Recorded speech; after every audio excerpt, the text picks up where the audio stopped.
Minnesota is home to a number of owl species, including the barred, screech, and great horned owls. It's also the only place in North America with a center dedicated to studying them. Derek James traveled to Houston, Minnesota, to learn how it became an international success. A sign overlooking the scenic bluffs of the Root Valley in southeastern Minnesota identifies Houston, a small town that goes big when it comes to owls. We never intended to do an international owl center. Houston was looking to put a nature center at the head of the Root River Trail to attract visitors.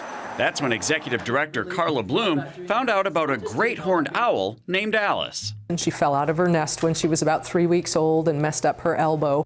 That was 1997. Carla took Alice in, and they started working to educate others about owls the next year. Alice's popularity soared. In 2003, Carla and her team threw a hatch day party celebrating the bird's birthday. In the first year, 300 people showed up, which in a town this size is a lot in winter. After a few years, the party, now called the International Festival of Owls, was bringing in over 1,000 people, more than the population of the town. And that's when the decision was made to dedicate a center to owls. On the day of our visit, we spent some time with Ruby, an 11-year-old great horned owl. Tell me about Ruby's personality.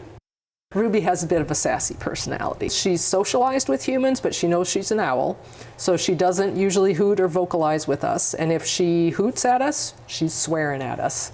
Pierce, a young barred owl, was willing to hoot his distinctive "Who cooks for you" call, but only from his perch away from our cameras. Twin Cities author Kat Ballou is among those who feel a deep connection with the mostly nocturnal birds of prey. Coming down to the Owl Center, I learned something new about owls every time. Kat's new children's book, Owl Music, was inspired by a walk where he found the feather of a great horned owl. Are you ready to play this song for us? He will read and sign the book at the International Festival of Owls, with half of sales going to the Owl Center. He credits the international success of the festival and the center to Carla's research, outreach, and innovation. It's an amazing, amazing place that if you know it's here, you know, you know.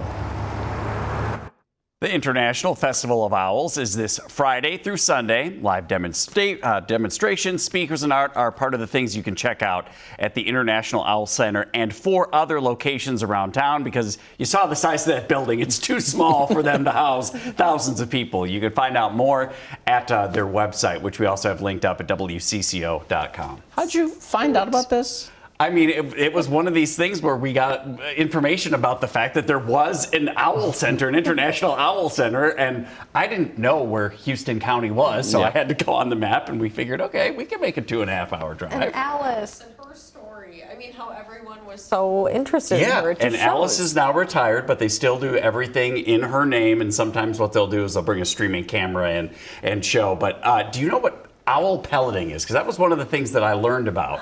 So I've got a little bit of a deleted scene here for you. Oh, no. Pelleting is basically when an owl regurgitates a handy little bundle of what they can't digest of their prey. The videos of this, there are hundreds of thousands of views whenever someone posts this on YouTube. We caught it on camera with Pierce. Yes, we're going to show you. So if you don't want to see it, look away right now. I'm going to give you a second. Here it is.